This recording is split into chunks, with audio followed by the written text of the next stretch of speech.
Yes, नमस्कार मेरे प्यारे साथियों, कैसे हैं आप सभी। मैं आपका एजुकेटर संजय कुमार स्वागत करता हूं आपका अपने ज़बरदस्त learning platform science by Sanjay sir पे। और आज मैं फिर एक नए टॉपिक के साथ आपके सामने हूं। जैसा कि आपको पता है कि आपके सामने ग्रुप डी की परीक्षा है, आपके सामने सीईटी मेन की परीक्षा है, आपके सामने एचटेट की परीक्षा है। तो आपको बहुत जल्दी सरप्राइज भी मिलने वाला है मेरे दोस्त। और यहाँ पे भी आपकी 10 मिनट की सीरीज को मैं बंद नहीं करूंगा। तो यहाँ पे भी 10 मिनट की सीरीज या आपको लाइव कंटेंट आपको यहाँ पे मिलता रहेगा। और साथ ही साथ एक अच्छा सरप्राइज दशहरे को यानी कि 2 तारीख को आपके सामने एक सरप्राइज होगा, बड़ा जबरदस्त। आगे बात समझ में, तो स्टे ट्यून्ड विद मी, मेरे साथ आप जुड़े रहें। बहुत बहुत अच्छे लेवल पे आपको बड़ी खुशी होगी जो सरप्राइज मैं आपको देने वाला हूं 2 तारीख को दशहरे पे। आगे बात समझ में। अब हम शुरू। अच्छा, आपको करना क्या है, एक चीज जरूर किया करो भाई सारे। चैनल को लाइक किया करो, सब्सक्राइब किया करो, वीडियो को शेयर किया करो। बहुत सारे ऐसे हैं भाई जो डेली शेयर करते हैं, बड़ा सपोर्ट कर रहे हैं, और उनके सपोर्ट की वजह से आज 800-900 का परिवार हमारा हो चुका है। जल्दी से जल्दी भाई, है ना, बहुत जल्दी दशहरे तक आप ना इसको 1K करो भाई, ठीक है ना। 1K का टारगेट रखना है अपने को, सही है। हो नाश हो लिया भाई, ठीक है। तो अपने को टारगेट रखना है। तो आज मैं मेल रिप्रोडक्टिव सिस्टम को पूरा करवा देता हूं, 10 मिनट का ये शो आपका रहेगा, ठीक है। चलो देखो भाई, क्या बोलता है ना। पुरुष प्रजनन के अध्ययन को क्या बोला जाता है? Andrology. Very very very important question मेरे भाई। पुरुष प्रजनन तंत्र के अध्ययन को क्या बोला जाएगा मेरे दोस्त? इसको एंड्रोलॉजी बोला जाएगा, एंड्रोलॉजी। पुरुष का मुख्य प्रजनन अंग कौन सा होता है? टेस्टिस होता है। और आपको पता है टेस्टिस जो है वो बॉडी से बाहर होते हैं, बाहर सिचुएटेड होते हैं।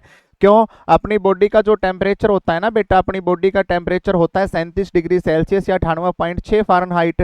लेकिन टेस्टिस जो है इस टेम्परेचर पे स्पर्म यानी कि शुक्राणु बना ही नहीं सकते। और शुक्राणु का निर्माण अगर बनाना है तो इसको बॉडी से बाहर सिचुएटेड करना पड़ेगा। तो इसलिए इसको बाहर सिचुएटेड कर दिया गया है और इसके बाहर एक परत लगा दी गई है जिसका नाम है स्क्रोटम, जो सर्दियों में सिकुड़ कर गर्मी देने के लिए टेस्टिस को शरीर के पास ले आती है और गर्मियों में फेल कर टेस्टिस को शरीर से दूर ले जाती है, सही है। शुक्राणु निर्माण जो होता है वो किस भाग में होता है? सेमनीफेरस ट्यूब्यूल मेरे भाई। और सेमनीफेरस ट्यूब्यूल की अगर मैं बात करूं, देखो जैसे ये 2 टेस्टिस होते हैं, इनके अंदर भूरे रंग के 250 नोट कर लेना। सेमनीफेरस ट्यूब्यूल का रंग कैसा होता है? भूरा होता है। और संख्या में कितने होते हैं सर? ये 250 होते हैं। तो 250 सेमनीफेरस ट्यूब्यूल होते हैं जिनके अंदर शुक्राणु निर्माण शुरू होगा। सर्टोल्ली सेल का क्या नाम होता है मेरे भाई? अब देखो, टेस्टिस के अंदर 3 प्रकार की सेल होती है भाई। एक तो कौन सी होगी सर? सर्टोल्ली सेल होगी, ठीक है ना। एक कौन सी होगी सर? जर्म सेल होगी। और एक कौन सी होगी सर? लीडिंग सेल होगी। ध्यान से सुनना। जर्म सेल क्या करेगी? शुक्राणु का निर्माण करेगी मेरे भाई, ठीक है ना। सर्टोल्ली सेल क्या करेगी? उसको पोषण प्रदान करेगी। और लेडिंग सेल क्या करेगी? मानव टेस्टोस्टेरोन हार्मोन, ठीक है ना, नर हार्मोन जो होता है उस टेस्टोस्टेरोन हार्मोन का निर्माण कौन करती है? लेडिंग सेल करती है। नोट कर लेना एक एक चीजों को। लेडिंग कोशिकाओं का क्या काम है? देखो, लेडिंग कोशिकाएं किसका निर्माण करेगी मेरे दोस्त? टेस्टोस्टेरोन हार्मोन, जिसको नर हार्मोन या पुरुष हार्मोन मेरे दोस्त बोला जाता है, सही है। उसके बाद अगर मैं बात करता हूं पुरुष हार्मोन कौन सा हिस्सा है, तो पुरुष हार्मोन कौन सा होता है मेरे भाई? टेस्टोस्टेरोन होता है। मादा की बात करें तो कौन सा आएगा? उजेस्ट्रोन आ जाएगा, प्रोजेस्ट्रोन आ जाएगा। वो अगले 10 मिनट के शो में आप डिस्कस करेंगे। टेस्टोस्टेरोन का सतरावण कौन सा हार्मोन नियंत्रण करता है? ल्यूटिटाइजिंग हार्मोन। अब देखो बहुत सारे क्या करेंगे भाई? एफएसएच। देखो शुक्राणु निर्माण में कौन सा हार्मोन उत्तेजित करता है? एफएसएच एंड एलएच, ल्यूटिटाइजिंग हार्मोन और फॉलिकल स्टिमुलेटिंग हार्मोन। ये बेटा मेल और फीमेल दोनों के अंदर ही बनता है। मेल के अंदर ये शुक्राणु निर्माण की प्रक्रिया को इनिशिएट करता है और फीमेल के अंदर अंडाणु निर्माण की प्रक्रिया को ये इनिशिएट करता है, सही है मेरे भाई। एफएसएच और एलएच याद रखना। शुक्राणु का भंडार कहां पे होता है? एपिडिडाइमस, यानी कि बेटा ये जो टेस्टिस है ना, टेस्टिस के ऊपर यहां पे देखना, टेस्टिस के यहाँ पे होता है एपिडिडाइमस मेरे भाई, ठीक है ना। और यहाँ पे शुक्राणु परिपक्व होते हैं मेरे भाई और भंडारित होते हैं। यहाँ से निकल के कहाँ पे जाएंगे भाई? बाहर जाएंगे मेरे भाई। फीमेल रिप्रोडक्टिव ऑर्गन के अंदर जाने के लिए बाहर यहाँ से निकलेंगे तो एपिडिडाइमस। शुक्राणु का परिपक्व कहाँ पे होता है? मैंने बता दिया, एपिडिडाइमस के अंदर परिपक्वता होती है शुक्राणु की। तो शुक्राणु परिपक्वता का कार्य कहाँ पे होगा? अभी कच्चे सेमनीफेरस ट्यूब्यूल ने बनाए हैं कच्चे शुक्राणु, नेसेंट शुक्राणु, नवजात शुक्राणु, उनका परिपक्वता पूर्णता मैच्योरिटी ऑफ द स्पर्म कहां पे होगी, तो वो कहां पे होगी मेरे भाई, एपिडिडाइमस के अंदर होगी। सही है।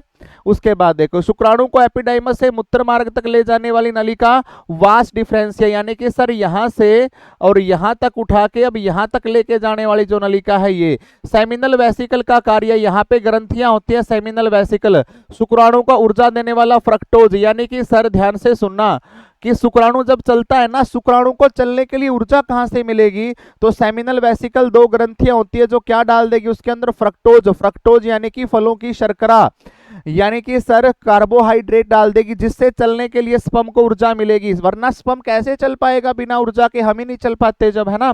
कौन सी ग्रंथि वीर्य को अल्केलाइन बनाती है, प्रोस्ट्रेट ग्रंथि जो होती है। उसके बाद यहाँ पे देखो दूसरी जो ग्रंथि होती है वो प्रोस्ट्रेट ग्रंथि होती है, तो अल्केलाइन बना देती है, इसके अंदर थोड़ा सा विटामिन सी ऐड कर देती है। प्रोस्ट्रेट ग्रंथि का कार्य शुक्राणु की गति और जीवन बनाए रखना। शुक्राणु की गति के लिए क्या डालती है, इसके अंदर सिट्रिक एसिड डाल देती है मेरे भाई, है ना। अब इसकी गति होती रहे, चलना अलग बात है, दौड़ना अलग बात है। बल्बोयूथ्रल ग्लैंड या कोपर ग्लैंड क्या काम करता है, यहाँ पे होता है कोपर ग्लैंड, ये चिकनाहट प्रदान करता है, चिकनाहट, ताकि शुक्राणु जब चले तो शुक्राणुओं को चलते हुए दिक्कत ना आए, नलिका के अंदर फंस ना जाए, घर्षण ना हो जाए, लाशिक मूवमेंट हो आराम से। ध्यान से सुनना, तीन ग्रंथि करिए आपा ने। सबसे पहले सेमिनल वेसिकल क्या करेगा, फ्रक्टोज डाल देगा ताकि वो चल पाए। दूसरा अल्केलाइन बनाने के लिए प्रोस्ट्रेट क्या करेगा, सिट्रिक एसिड बना देगा ताकि वो आगे बढ़ पाए, दौड़ पाए। बल्बोयूथ्रल क्या करेगा, चिकनाहट प्रदान करेगा ताकि नलिकाओं के अंदर, डक्ट्स के अंदर लैशिंग मूवमेंट हो, आराम से स्पर्म शुक्राणु जो है वो चल पाए। सही है। आगे देखो वीर्य का सामान्य पीएच कितना होता है, तो स्लाइटली अल्केलाइन मैंने बताया 7.2 से 7.8 होता है मेरे भाई। और आपको इस बात का भी पता है कि सर जिसका 0 से लेकर 7 तक पीएच मान होता है वो एसिड होते हैं, 7 न्यूट्रल होता है और 7 से ऊपर सारे के सारे बेस होते हैं। आगे बात समझ में। स्वस्थ पुरुष में औसतन कितने शुक्राणु होते हैं, तो 20 से 120 मिलियन स्पर्म जो हैं प्रति मिलीलीटर होने चाहिए मेरे भाई। पुरुष शरीर में शुक्राणु उत्सर्जन की प्रक्रिया को उजैकुलेशन, यानी कि स्पर्म जब डिस्चार्ज होते हैं ना after sexual contact, sperm discharge की प्रक्रिया को इजैकुलेशन यानी कि सखलन बोलते हैं मेरे भाई। क्या बोलते हैं, इजैकुलेशन यानी कि सखलन बोला जाता है। शुक्राणु का कौन सा भाग माइटोकॉन्ड्रिया से भरा होता है, अब ध्यान से सुनना, शुक्राणु कुछ ऐसा ऐसा होता है मेरे भाई, ठीक है ना। शुक्राणु कैसा होता है मेरे भाई, ये कुछ ऐसा ऐसा सा होगा शुक्राणु। आगे बात समझ में। ये होता है इसका एक्रोसोम, ये होता है यहाँ पे नेकबर्न माइटोकॉन्ड्रिया, ये होती है इसकी टेल। तो कौन सा भाग होगा मेरे भाई, मैंने कहा मध्य भाग, शुक्राणु का मध्य भाग। और फीमेल के अंदर कौन सा भाग जाता है, सिर्फ ये वाला भाग जाता है, ऊपर वाला एक्रोसोम वाला भाग जाता है, ठीक है ना। शुक्राणु के किस भाग में एंजाइम होते हैं जो अंडाणु को भेजते हैं, मैंने बताया ना एक्रोसोम। एक्रोसोम में ऐसे जैसे शुक्राणु जाके अंडाणु से टकराएगा ना, तो उसके अंदर ऐसे ऐसे एंजाइम होते हैं, हाइड्रोलिटिक एंजाइम और लाइसो एंजाइम, जो परत होती है ना अंडे की, उसको पिघाड़ने का कार्य करता है मेरे भाई। ये कहाँ पे होते हैं, एक्रोसोम के अंदर होते हैं। आगे बात समझ में। उसके बाद देखो शुक्राणु में फ्लैजेलम का कार्य क्या है, पीछे जो ये वाली चीज है ना, इसका कार्य पूछा है। अब ये भाई क्या करेगी, मूवमेंट प्रदान करती है मेरे भाई, सही है ना, मोटिलिटी प्रदान करती है। ओके 22वां क्वेश्चन देखो, महिला प्रजनन तंत्र में शुक्राणु कितने समय तक जीवित रहते हैं, 48 से 72 घंटे तक जीवित रहते हैं। इसलिए जो भी टेबलेट होती है वो 72 आवर के अंदर लेनी होती है भाई, ठीक है ना। पुरुष नसबंदी को क्या बोलते हैं, वैसेक्टोमी बोलते हैं भाई। यहाँ से जो टेस्टिस से डक्ट जा रही है ना, इसको काट के बांध देते हैं, जिसको नसबंदी बोला जाता है, ठीक है। कौन सी नली मूत्र और वीर्य दोनों, यूरेथ्रा, ये मूत्र और वीर्य दोनों लेके रखती है यूरेथ्रा मेरे भाई, ठीक है। टेस्टोस्टेरोन उत्पादन के लिए कौन सा हार्मोन है मेरे भाई, ल्यूटेटाइजिंग हार्मोन, मैंने बताया था FSH और LH, यानी कि फॉलिकल स्टिमुलेटिंग हार्मोन और ल्यूटेटाइजिंग हार्मोन दोनों ही स्पर्म के प्रोडक्शन में काम करते हैं मेरे दोस्त, सही है, टेस्टोस्टेरोन के प्रोडक्शन में। वीर्य का निर्माण कहाँ पे होता है मेरे भाई, शुक्राणु। वीर्य के अंदर क्या क्या होता है, शुक्राणु होता है, सहायक ग्रंथियों का स्त्राव, टोटल वीर्य, वीर्य यानी कि सीमन, यानी कि पुरुषों के पेनिस से जो डिस्चार्ज होता है वो शुक्राणु नहीं है, वो सीमन है। उसके अंदर शुक्राणु है, उसके अंदर लुब्रिकेंट है, उसके अंदर एंटीकोगुनेंट है, उसके अंदर सिट्रिक एसिड है, उसके अंदर फ्रक्टोज है, इतनी सारी चीजें उसके अंदर है, यानी कि collectively called as semen, not sperm, यानी कि सीमन के अंदर स्पर्म है, स्पर्म के अंदर सीमन नहीं है मेरे भाई, ठीक है ना। शुक्राणु की खोज किसने की थी, एंटोन वैन लीवनहुक ने करी थी, और इसी बंदे ने आरबीसी की खोज भी करी थी, और इसी बंदे ने क्या, जिंदा सेल की खोज भी करी थी। इसी बंदे ने क्या है, प्रोटोजोआ की खोज भी करी थी, अगर तुम्हें याद हो। इसी बंदे ने जो है बैक्टीरिया की खोज भी करी थी, अगर तुम्हें याद हो, मैंने पढ़ाया था, ठीक है, आरबीसी के अंदर पढ़ाया था। प्रोजन प्रजन तंत्र की सबसे बड़ी सहायक ग्रंथि प्रोस्टेट ग्रंथि है। वृषण कौन सी झिल्ली ढकती है? ट्यूनिका एल्यूजिनिया। एक होती है सक्रोटम मेरे भाई, तो सक्रोटम के बारे में मैंने बता दिया।